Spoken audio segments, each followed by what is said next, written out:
গাজীপুরের কালীগঞ্জে বিয়া করছি 2 বছর হইতাছে, কিন্তু এখন পর্যন্ত একবারও কালীগঞ্জ উপজেলা শহরে গেলাম না। ব্যাপারটা কেমন লজ্জাজনক। অবশেষে শ্বশুর বাড়ির এই উপজেলা শহরে আমি আয়া এইখানকার সকল বিখ্যাত বিখ্যাত স্থানগুলা ঘুরা ঘুরা দেখছি, সেই সাথে অনেক মজার মজার খাওয়ান দাওয়ানও খাইছি। আপনারা যারা এখন পর্যন্ত অবিবাহিত আছেন, আপনারা কেন গাজীপুরে বিয়া করা উচিত, আজকের এই ভিডিওটা দেখলে এইটার উত্তরটা পাইয়া যাইবেন।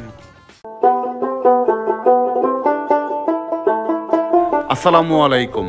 শীতলক্ষ্যা নদীর তীরে অবস্থিত গাজীপুর জেলার এই কালীগঞ্জ উপজেলা, ইতিহাসের বহু বিখ্যাত বিখ্যাত ব্যক্তির জন্ম এই কালীগঞ্জ উপজেলায়। সবচেয়ে বড় কথা হইতাছে গিয়া এই উপজেলারই একটা মেয়ের লগে গত 2 বছর যাবত আমি সংসার করতেছি। দুঃখের বিষয় হইতাছে গিয়া গত 2 বছরের মধ্যে এই উপজেলা শহরে একবারও আমি যাই নাই। অবশেষে আমি গেলাম এবং খুব ভালোভাবেই গেলাম, এবং গিয়া আমি ফুলেল সংবর্ধনাও পাইলাম। কালীগঞ্জ উপজেলার খুব পরিচিত একটা মুখ সাব্বির ভাইয়ের আমন্ত্রণে আমি কালীগঞ্জ উপজেলা শহরে বেড়াইতে গেছিলাম। এই লোকটা আমারে অনেকদিন যাবতই প্যারা দিতেছিল যে ভাই আপনি আমরা কালীগঞ্জের জামাই, অথচ আপনি কালীগঞ্জে আয়েন না, এটা কোনো কথা হইলো? পরে বিষয়টা আমিও ভাইবা দেখলাম যে কথা তো ঠিকই কইছে, আমি কালীগঞ্জের জামাই অথচ কালীগঞ্জ উপজেলা শহরে কোনোদিন গেলাম না, এটা তো ঠিক না। এইবার কুরবানি ঈদের পরে যখন নাকি আমি শ্বশুর বাড়িতে ঈদের বেড়ানি বেড়াইতাম আইছি, সিদ্ধান্ত লইলাম যে এইবার আমি কালীগঞ্জে যামু এবং কালীগঞ্জ গিয়ে হ্যাঁ কি কি বিখ্যাত জিনিসপত্র আছে এইগুলা সবগুলা ঘুরা ঘুরা দেখমু, সেই সাথে এনে বালা বালা খাওন দাম যা আছে তাও খাইয়া আমু। কালীগঞ্জ গিয়া আমরা প্রথমেই গেছিলাম কালীগঞ্জ রাজা রাজেন্দ্র নারায়ণ পাইলট সরকারি উচ্চ বিদ্যালয়ে। 135 বছর বয়সী এই স্কুলটা থেকে নাকি যুগে যুগে বহু নামি দামি লোকজনরা লেখাপড়া কইরা বাইরেছেন। এমনকি আমার নানা শ্বশুরও এই স্কুলের একজন গর্বিত ছাত্র আছিলেন। সেই সাথে এই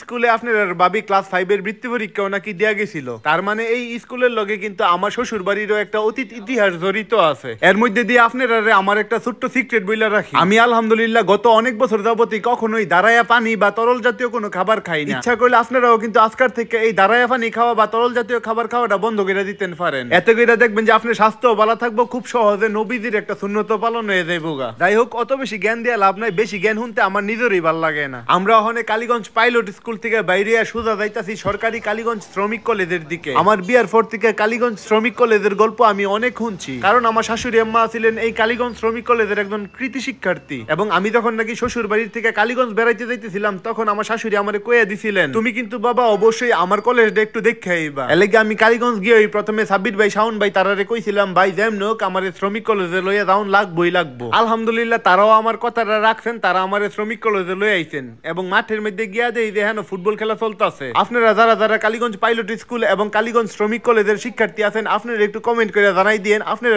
একটু দেখতাম চাই। আমার আবার একটা অভ্যাস আছে, ফুটবল খেলা দেখলে ফাউল সুলানি শুরু করে দিলা মনটা চাই মাঠের মধ্যে নাইমা 2-4টা বলার মধ্যে লাতি লতি দেই, কিন্তু এখনো এই সুযোগটা আসিল না, কারণ শ্রমিক কলেজের মাঠের মধ্যে টুর্নামেন্ট চলতেছে। এখন আমরা আইছি কালীগঞ্জ আরিখোলা রেল স্টেশনে। এই আরিখোলা রেল স্টেশনটাও কিন্তু মোটামুটি দেখার মতন একটা জায়গা। অবসর সময়ে মানুষজন এখানে পরিবার পরিজন লইয়া ঘুরতেও আসে। যেহেতু আমরা একেবারে বিকালের দিকে কালীগঞ্জ গেছিলাম, সেহেতু আমাদের হাতে সময় আছিল খুবই অল্প। আমরা যত দ্রুত সম্ভব বিভিন্ন বিখ্যাত বিখ্যাত জায়গা বা বিভিন্ন দর্শনীয় জায়গাগুলোতে গিয়ে হাজিরা দেওয়ার চেষ্টা করতেছিলাম। এই আরিখোলা রেল স্টেশনটা দেখা শেষ করে এরপরে আমরা গিয়েছিলাম শীতলক্ষ্যা নদীর পারে। শীতলক্ষ্যা নদীর পারের এই সুন্দর জায়গাটারও খুব সুন্দর একটা নাম আছে। এই নামটা আমি এই মুহূর্তে ভুলে গেছি, গিয়ে আপনারা কারোর যদি মনে থাকে তাহলে একটু কমেন্ট করে জানাইয়া দিয়েন। এখন আমরা শীতলক্ষ্যা নদীর বুকে যাবো নৌকা ভ্রমণে। নৌকা একটা ঠিক করা হয়েছে, কিন্তু কত টাকা দেওয়া ঠিক করা হয়েছে না হয়েছে এটার কিচ্ছু তা নয় আমি জানি না। একটা বিষয়ে খুব অবাক হয়েছি যে এই নদীর পাড়েই তার বাড়ি ঘর, অথচ এখানের অনেকেই আছেন যারা নাকি সাঁতার জানেন না।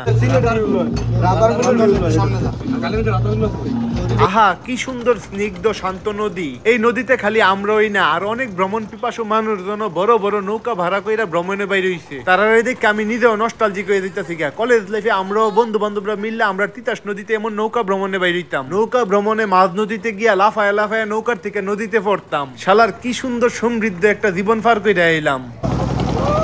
আমার পিছনে যতগুলা বাইরে দেখা যাইতেছে প্রত্যেকেই সবাই মিল্লা আজকের এই দিনটারে আমার এত স্পেশাল বানায়া দিছে। এই নৌকা এবং পানি দুইটাই আমার খুব প্রিয় একটা জিনিস। শৈশব থেকে এগুলার সাথে আমার অঙ্গাঙ্গি সম্পর্ক। নৌকা ভ্রমণ শেষ কইরা ফারের দিকে ফিরে আইতে আইতে প্রায় গোধূলি লগ্ন হয়ে গেছে গা। কালীগঞ্জের থেকে আমার শ্বশুর বাড়ি অনেক দূর, তাড়াতাড়ি রওনা হওয়া উচিত, কিন্তু সাব্বির ভাই তারা তো একেবারে নাসুর বান্দা, আমারে না খাওয়া ছাড়তোই না। যদিও বিকাল থেকে সন্ধ্যা পর্যন্ত তারা আমারে বহুত কিছুই খাওয়াইছে, কিন্তু এখন তারা আরো ভারী কিছু খাওয়াইতে চাই হইতাছে। আমার ফ্যাটের ভিতরে তো জায়গা নাই, আমি খাইতেও চাইতেছিলাম না। তারা জোরাজোরি কইরা আমারে খাওয়াইবই। পরে ভাবলাম যে যেহেতু খাইতে হইব, ফ্যাটটা একটু শান্তি দিয়া লই, ফ্যাটটা একটু খালি কইরা লই। মনে মনে ভাবতাছিলাম ফ্যাটটা যেহেতু বড় হয়ে আছিল, অত কষ্ট কইরা ইডি না খায়া ইডি যদি পার্সেল কইরা শ্বশুর বাড়িতে লইয়া যাওন গা যাইতো, তইলে আর শালির লাগে আলাদা কইরা টাকা পয়সা খরচ কইরা ইডা হিডা কিনা আর শ্বশুর বাড়িতে লইয়া যাওন লাগলো না। হইলে সাব্বির ভাই তো আমার মনের কথাটা বুঝছে না। যাই হোক, মনে মনে আরো একটা জিনিস ভাবতেছিলাম, শালার কালীগঞ্জে বিয়া কইরা কি যে একটা লাভ করছি।